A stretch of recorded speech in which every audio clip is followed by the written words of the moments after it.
They're convinced they were born to be my shadow. They want to feature in every video, poem, or any recording that I do at home. My mother's chickens are her companions.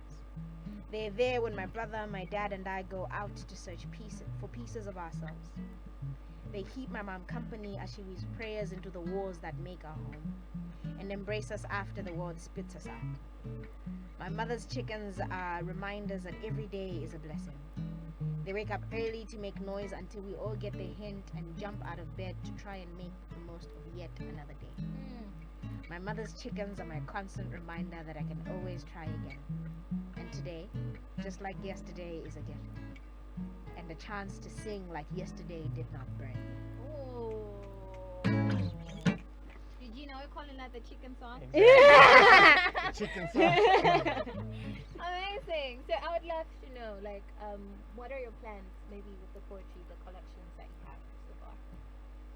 So my plan is to publish a book by September. Saying this out loud so somebody can keep me accountable. I will hold you accountable while we Remind you. all our Yeah. Shout out to our boss. Shad has been reminding me. Yeah. Any chance he gets, anytime, I'll be talking to him about something completely unrelated to poetry. Madam, And then, where's the book? Madam. Yeah, sir. I'm working on it. You know, it's important. Books outlive you. And it's so true. I say that in That's book true. club all the time. That, Yeah. like, books outlive you. They Yeah. immortalize you. Yeah. So, yeah.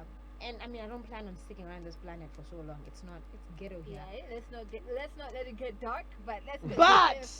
let's But continue with the book talk. yeah, so like books important In the works. so, in the works. Okay. If you see me, keep me accountable. Don't let me say, oh no, but like just keep me accountable, because We will. trust me, I have all the excuses in the book, like all of them. There's no excuse of never I haven't used yet. No, I'm too scared to find a publisher that's been yeah. So let's not do that. Amazing. How do you see, like, what does the future of poetry look like to you?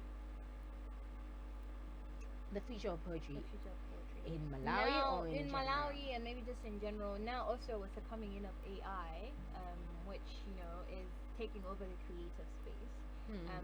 We recently had an incident over there by the social media platform Twitter, where people were turning their images into Studio Ghibli images, right? And Yeah. that's just the start of it. Next thing, you're feeding prompts into the software, and maybe it's writing, poetry for you. So how, maybe not related heavily to that, but like, what does the future of poetry look to you now that we're in a digital space like this one? I think there's certain things that, as much as AI is advanced and can do certain things, there's certain things that are always inherently human because of the human experience. And art, poetry specifically, is one of those where you can write something like the poems we used to write in high school, for example, for English classes. Yeah. Where you just write something. When you're writing something where you're just writing it for marks, you can tell. And then when you're writing something from the depths of your being, Like, you love you it. can tell. So it's the same thing. There will be AI will make a lot of poems and cool ones as well. It's inevitable. But the more the human experience continues to happen, the more there will still be art. There'll still be poetry, and that's not going to change.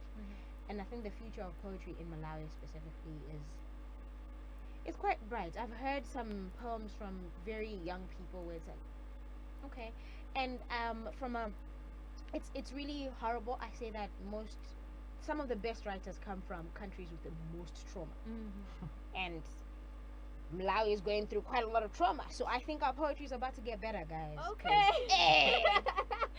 Okay. it sounds really horrible, but yeah. at It the is end of true. the day, the horrors of existence need to be turned into something. Something good needs to come out of it. You can't just live through the horrors and that's it. So the poetry will be I guess like the little tiny silver linings of part of the horrors that we're experiencing as people. So I think we have quite a bright future. Spoken like a true poet. I got the silver linings, channels. Shout out. But I've been saying, and I think people by now are just like, what do you want about this? And we've come now at the very, very end. Go. Any last words Hey, that sounds like I'm dying. for the live for the Hey, radio. I'm not gonna any last words? Keep writing, guys. Keep writing. Keep reading poetry. Keep inspiring poetry as well. Because some of you may not write, may not read, but your existence inspires a lot of poetry. So keep doing that. Except the rats. Don't inspire poetry because you inspire angry poetry. Shout out to you, man. But yes, that was Wanga with some words of insight. Talked about, what the future of poetry looks like to her, what art means to her, and her writing process, as well as the many interesting things that she has going on. We have a book in the works where to hold her accountable at every stop we meet her. And the title of the book is Unrequited Love. Okay. All the poems are done already. Okay. But yeah, it's amazing. We look forward to it. And we know you're going to do major things in this space. So for now, you take it away for the very last time with Eugene. We've already played the chicken song, so I'm looking forward to more. You want one more? Plenty more. Yeah. Oh, okay. So this is my last poem. It doesn't have a title, unfortunately. It takes a village to raise a child, they say. And I think of all the smiles and encouraging nods it took to nudge my voice out of my lungs. The claps that allowed themselves to be shaped into megaphones so I could be heard. The shoulders that lent themselves to me when mine were too tired to carry my burdens. The homes that carved spaces for me in their already full hearts. I am because you are. Rings in my head when I remember how bumpy this road could have been if there was no one to hold my hand. I sometimes stop on this journey to appreciate how beautiful it is that the tree in its full bloom provides fruit and shelter for all the small creatures around it, and they provide manure for its growing season. It paints a beautiful picture of what it means to be human. A reminder that it takes a village to push us this far, and I am because you are. Woo! Eugene is doing the thing.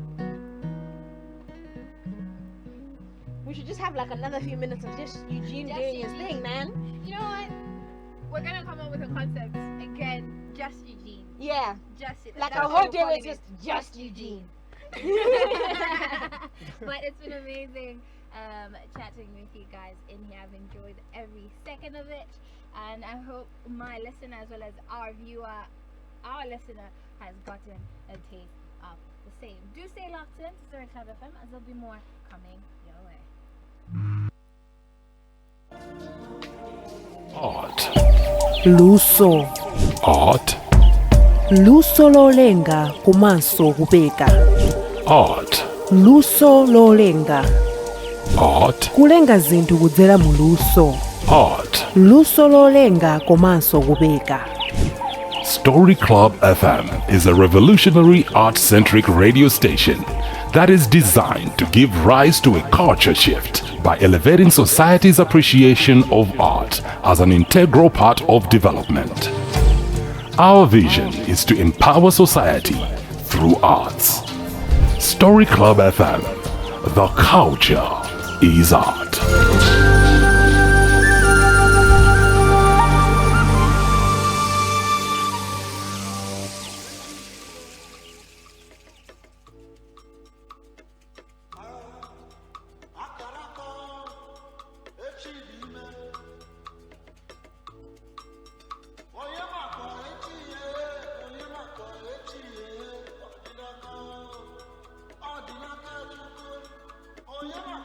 Yeah.